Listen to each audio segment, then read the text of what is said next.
For all things great iron and hard top, it's Kev Lewis since the Sandbox. Since the Sandbox YouTube fans, what is going on? Me and Kev are here today. Lou is just with us here in spirit as always, starting a new job, so shout out to Lou with all that going on. Guys, today we are going to have some NFL talk.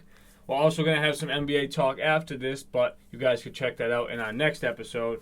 But this episode is going to be the NFL teams on the verge of a rebuild. So we're going to dive in, talk about some franchises we think are either in the direction, kind of already committing to that rebuild. But, maybe the future's looking bright for them.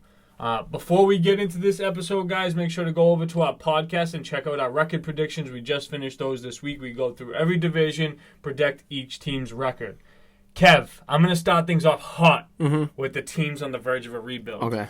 And if this team this year, has a manageable year, they get 10 wins, that'll be great.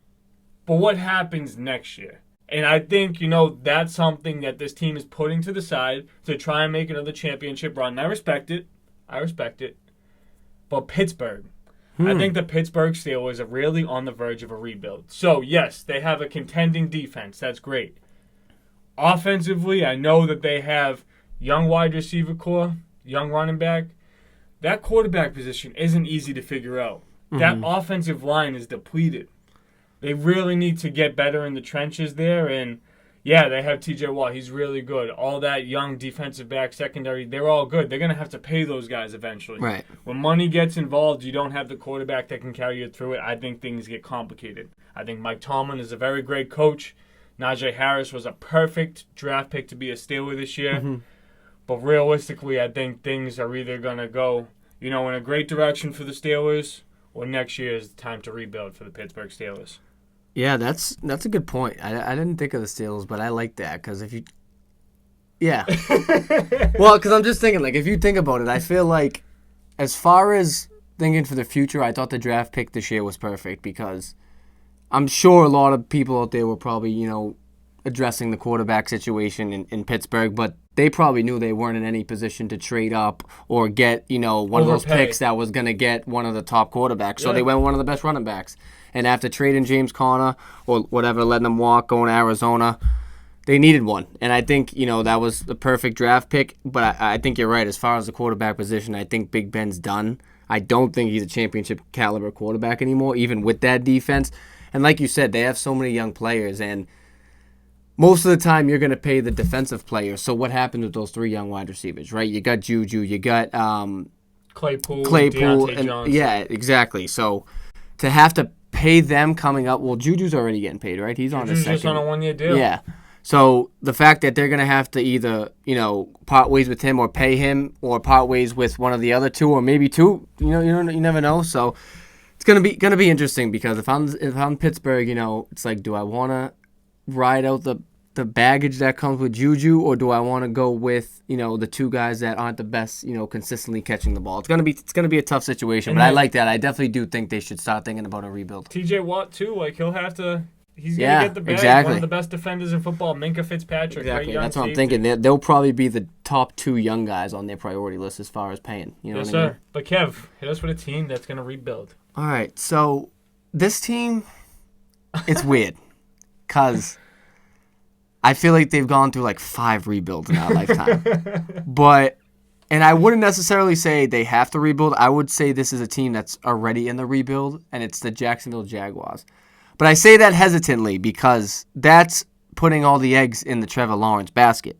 You know what I mean? Or Urban Meyer. If they come out and are a bust this year, or if Lawrence is a bust, or God forbid he gets injured, something like that, this team's still in jeopardy. You know what I mean? People think Jacksonville's all gung-ho, ready to go. No, one small thing could set them back another few years. Because if you think about it, right, they had the Maurice Jones-Drew Jaguars who were horrible.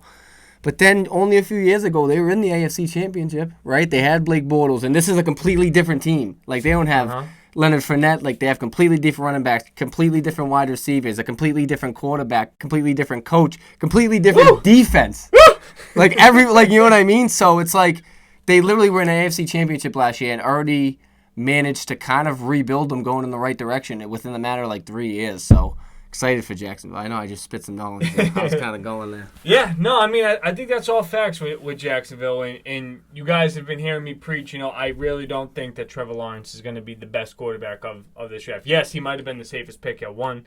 Definitely, if he reaches it, has the highest potential, played the best throughout college.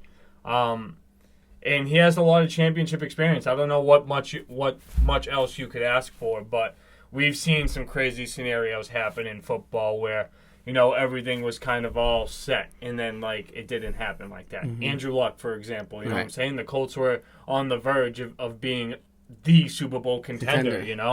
Exactly. Another team, I don't want to just go and give you guys, teams that are already, pretty much bottom. Houston, Detroit, we know those Philly, teams. we know those teams. I don't want to spoil anything for Kev, but I'm not going to waste my time talking about those teams we know that are already going to be in that direction. Team that people are really high on still. I think it's time to rebuild. The Saints. The Saints, man.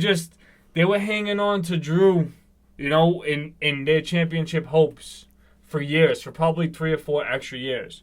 And that's great because they were right there, but they could never finish in the playoffs. And I don't trust Taysom Hill or Jameis Winston to lead my franchise. I think Sean Payton is a great coach. But let's even look at some of the previous defensive picks. Marshawn Lattimore, he was a great cornerback for the first year of his, being a first-round pick.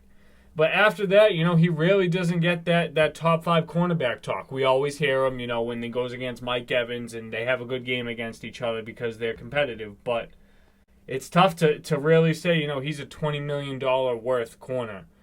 Along with that, they traded multiple first-round picks and additional picks for Marcus Davenport, defensive lineman, defensive end. You don't hear about him being a 10-plus sack guy.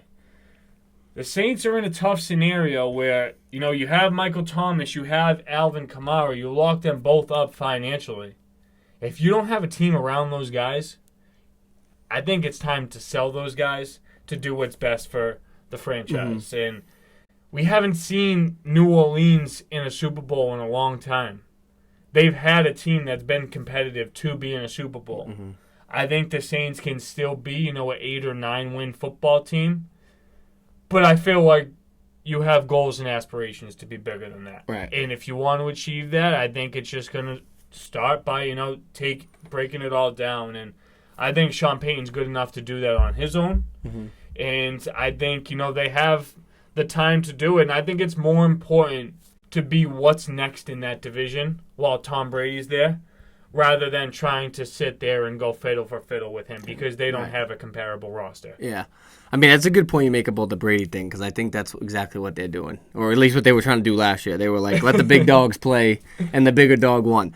But the Saints are a weird team because, like you said, they still have Kamara, they still have Michael Thomas. So I think this year is going to be a big test for them because this year we're going to see, is it the team's problem or is it just the fact that they don't have the quarterback? I mean, even last year, you could argue that the second half of the season, Drew Brees wasn't playing like himself. Really all season, but especially the second half of the season. But if Kamara and Michael Thomas, if Michael Thomas comes out this season is the Michael Thomas of old of, 2-3 seasons ago, and Kamara has another season like he's been having, maybe you just go out and try to sell some assets for a quarterback, you know what I mean? But I definitely hear what you're saying. I definitely, they're running a fine line here. They're on a very fine line. And I have a feeling that it's not going to go in the right direction. Yep. No. But it could. We'll see. I don't think it's going to. Just knowing New Orleans. And you're right. Since, when did they win the Super Bowl? 06? After Katrina, right? Yeah. They should have been in at least 2 since then. At least 2 since then. If you think about the Vikings, when the Stephon Diggs missed tackle, right? Yep. And then even, you could argue last year they should have been in the Super Bowl over the Buccaneers. You know what I mean? So... And I'm sure there's probably a couple other years I'm missing too. But just the fact that they haven't gone back, it just blows my mind. No, absolutely. And Kev, I know I stole some of your shine over there. So 2 teams that I wanted to talk about that we can wrap up with. I'm definitely going to need your help in it here. I don't know which team I would say is more committed to being, the next team to be on a rebuild. But I think they're both pretty damn close. And they both come from the same division. AFC West. Okay. We have the Raiders and the Broncos. Okay. And we've kind of seen the Broncos go in a couple different directions with their franchise after Peyton, and it just hasn't stuck. We've seen Osweiler, we've seen Allen, we've seen God knows who else, Paxton Lynch. So I think it's been tough, and I don't think the Drew Lock experiment's it, and I think Teddy Bridgewater is just a gap quarterback. I would say the Raiders have better quarterback play, but the way that they sound every single draft season is they're still not committed to Derek Carr. So I think the Broncos are a team that could probably scrap up some more wins right now because I think that they have a better roster. I think the future might look a little bit brighter for the Raiders just because they're a little bit more on the younger side rather than the older side. But what team would you say is more on the verge of a rebuild? So it's tough. I think mindset-wise, I would say that Denver's probably already committed to the rebuild. But it's weird because at the same time, I want to say, like you said, that Denver has the better roster because they do. And if you think about it, yeah, the Raiders have more star power, right? Because they got Darren Waller. They got Josh Jacobs, who's, when healthy, probably a top 7 with the potential to be a top 5 running back. And then, not that Derek Carr's a superstar, but he's better than anyone that the Broncos have had in the past 4 or 5 seasons. Yeah, you're right. But again, the Broncos are one of those teams, they're, a slightly above average quarterback away from not winning that division, but being right there with the Chiefs. You know what I mean? They got a solid defense. They got Sutton, who I love my boy Sutton. Yeah. Judy, who's a young, good wide receiver. Miller, Bradley Vaughn Chubb. Miller. Noah Fan, who's a serviceable tight end. I would say probably, top 8 or 9 tight end. Noah Justin Fan. Simmons. That's what I'm saying. And even their running backs, they got 2. Philip Lindsay's good, but He's gone. He's gone. Oh, yeah. Javonte Williams, right. they just drafted this year. Melvin Gordon. But still, either way, a good running back platoon, they're right there. And I think they're one of those teams that just needs the quarterback. But they've definitely rebuilt in the last, 2 or 3 seasons, I think. You know what I mean? But the Raiders, I've been saying it for years. The Raiders are frauds. Everyone's always thought the Raiders are better than they are.